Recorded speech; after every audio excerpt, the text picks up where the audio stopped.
Siapa sih yang nggak pernah nonton film? Kita pasti udah nggak asing lagi sama hiburan yang satu ini. Film telah menjamur menjadi tontonan menarik bagi semua kategori usia, entah itu anak-anak, remaja, atau bahkan orang tua.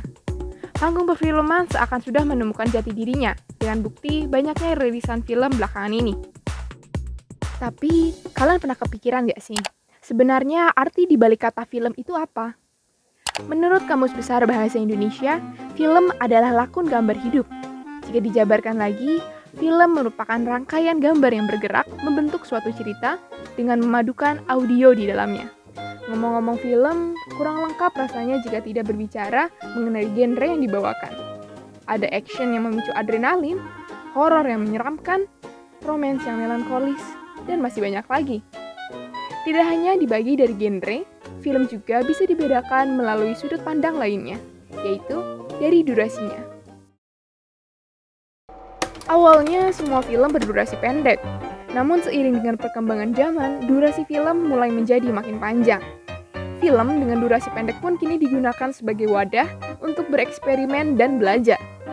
Ya, bukan berarti film pendek adalah film panjang yang dipendek-pendekkan. Karena itu, film pendek haruslah dipersiapkan dengan materi yang singkat, padat, dan lugas. Dikatakan film pendek karena durasinya yang sengaja dibuat pendek, yaitu sekitar 15 hingga 45 menit. Tidak seperti film-film layar lebar yang biasanya diproduksi kalangan profesional, film pendek dibuat dengan skala yang lebih kecil. Jadi otomatis, krunya lebih sedikit dan tidak selengkap film panjang.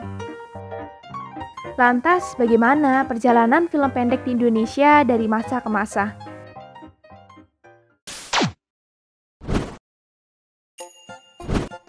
Sebenarnya, film pendek telah menunjukkan jejaknya dari era pemerintahan Presiden Soekarno. Kala itu, film pendek diputarkan di kampung-kampung atau di bioskop sebelum film utamanya dimulai.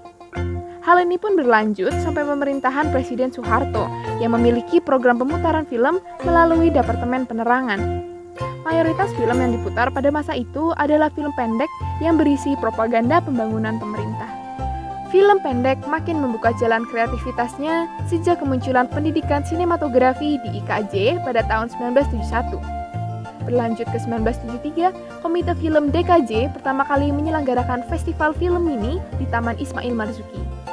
Tak berhenti di situ, film pendek mulai menunjukkan eksistensinya, ditandai dengan terbentuknya komunitas film independen pertama di Indonesia yang bernama Cinema 8. Lalu pada tahun 1982, muncul Forum Film Pendek yang digagas oleh Gatot Prakosa. Forum ini mencoba untuk meneruskan gagasan Cinema 8 dengan menegaskan film pendek sebagai karya alternatif yang kontras dengan standar industri perfilman di saat itu. Di tahun 80-an, film pendek hanya dapat diproduksi dan diakses oleh kelas menengah ke atas. Dikarenakan hanya kaum inilah yang berkemampuan untuk menyewa dan mengoperasikan film seluloid. Beralih dekade, beralih pula kondisinya. Tahun 90-an ditandai dengan pembongkaran media yang melawan pemerintah dan kesenian yang dianggap subversif. Alhasil hal ini berimbas terhadap angka produksi film pendek. Produksi film di Indonesia berkurang drastis. Dalam satu tahun, yang sebelumnya bisa memproduksi hingga 200 film, hanya menjadi 5 produksi film. Para pekerjanya beralih untuk membuat sinetron, sementara film pendek di Indonesia pun menjadi semakin memudar dan sekarat. Lantas, apakah ini menandakan kematian perfilman Indonesia? Oh, tentu tidak. Sekelompok sineas mengalihkan kefrustasian mereka dengan memproduksi sebuah film yang berjudul Kuldesak. Film ini merupakan film Indonesia pertama yang diproduksi serta diedarkan secara mandiri. Kuldesak merupakan penanda baru untuk berkreativitas dan berkarya secara independen. Semangat ini tentunya menjalar kepada para sineas film pendek di Indonesia. Didukung dengan berkembangnya teknologi video digital dan biaya peralatan syuting yang makin murah, produksi film mulai gencar lagi diselenggarakan. Film pendek kini lebih mudah untuk diproduksi oleh pribadi atau kelompok manapun dari luar industri film. So, produktivitas ini meningkatkan pembuatan film pendek serta bertambahnya penyelenggaraan festival film di Indonesia yang berlangsung hingga sekarang. Seperti Festival Film Dokumenter di Yogyakarta dari tahun 2002 Jogja Asian Netpack Film Festival dari tahun 2006, Malang Film Festival pada tahun 2004, Festival Film Purbalingga dari tahun 2006, serta festival-festival lainnya. Zaman sekarang, film pendek sudah memiliki gengsinya sendiri. Film pendek menjadi pilihan ideal bagi mereka yang baru berkenalan dengan dunia film, baik untuk yang memiliki pengalaman minim atau bahkan yang tidak memiliki pengalaman sama sekali. Meskipun praktek dan sektor-sektor dalamnya tidak jauh berbeda dengan film layar lebar, film-film pendek Indonesia menawarkan jenis karya, selera, dan pasar yang memiliki keunikan mereka sendiri. Dimulai dari produksi. Tak jauh-jauh dari namanya, sektor produksi mengacu pada pembuatan sebuah film from A to Z. Sesimpel itu untuk mempertanyakan, sebenarnya film pendek itu dibikin sama siapa saja ya? Film pendek Indonesia memiliki produsen yang lebih beragam dibandingkan film-film yang sering kamu lihat di bioskop. Mengingat durasinya yang pendek, siapa saja yang memiliki niat dan keberanian untuk berekspresi dapat membuat film pendeknya sendiri. Film pendek Indonesia menawarkan karya-karya dari kru amatir sampai pada studio independen yang sudah berdikari. Salah satu produsen film pendek terbanyak Indonesia datang dari komunitas film. Komunitas ini dapat berupa perkumpulan pecinta film yang terbentuk secara mandiri atau berbasis pada sekolah atau universitas. Dari manapun asal-muasalnya, komunitas film menjadi tempat berhimpun yang bebas menerima siapapun selama mau belajar soal film. Produsen film lain yang tidak kalah banyaknya ialah karya-karya mahasiswa film seperti dari Institut Kesenian Jakarta, Universitas Dianuswantoro, Universitas Multimedia Nusantara, BINUS University, dan lain-lain. Berlanjut ke sektor eksibisi. Untuk yang belum tahu, eksibisi mengacu pada ajang pameran dan peragaan sebuah hasil karya film untuk diperlihatkan kepada masyarakat. Singkat kata, eksibisi film mengulik tentang pada di mana sebuah film akan ditayangkan. Bagi kebanyakan orang, bioskop telah menjadi patokan utama dalam mengetahui rilisan film-film terbaru. Namun, sebenarnya mayoritas dari apa yang ditayangkan di bioskop hanya terbatas untuk film-film komersial. Imbasnya, film-film lain seperti dokumenter, eksperimental, dan juga film pendek akan memiliki kesempatan yang lebih sedikit untuk dipertemukan dengan halayak umum. Alhasil, film-film tersebut seringkali dapat kita temukan di panggung mereka sendiri pada layar alternatif, yaitu pemutaran yang menyediakan film non-mainstream.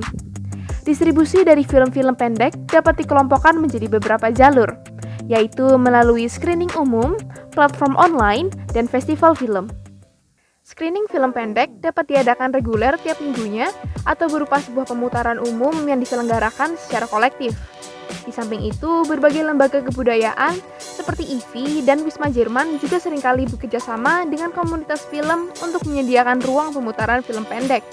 Selain memutarkan film melalui layar keliling, kini film pendek juga dapat ditemukan di berbagai platform online seperti YouTube dan Vitsy. Platform ini memungkinkan penggunanya untuk menonton film pendek atau juga mengupload film pendek buatan mereka. Vitsy sendiri tersedia dalam bentuk web dan aplikasi smartphone. And last but not least, festival film adalah kegiatan pemutaran film untuk publik yang dilakukan demi mencapai tujuan tertentu. Tujuan diadakannya sebuah festival biasanya ditentukan oleh direktur beserta penyelenggara festival tersebut.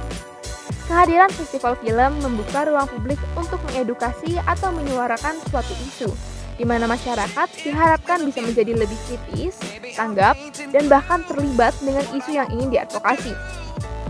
Selain sebagai ruang publik dan edukasi, festival film juga dapat dijadikan sebagai bentuk apresiasi terhadap film pendek itu sendiri. Sebagaimana yang diucapkan oleh Garin Nugroho, festival film menjadi ajang ketika momentum penciptaan bertemu dengan momentum apresiasi. Apresiasi adalah sebuah cara dalam menghargai sebuah film dengan mengamati, menganalisis, dan mengevaluasi. Seringkali, pemutaran pada layar-layar alternatif menghadirkan pihak filmmakernya untuk bisa berdialog secara langsung dengan penonton. Meskipun Q&A seperti ini kerap juga diadakan pada pemutaran film panjang, film pendek menawarkan pengalaman dan apresiasi yang lebih intim.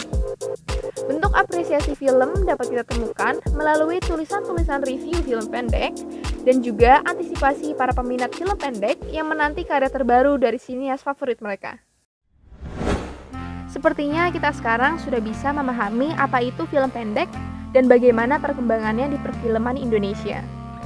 Dulu, film pendek memang hanya dijadikan pelengkap saat pemutaran film panjang atau sebagai pembawaan propaganda pemerintah.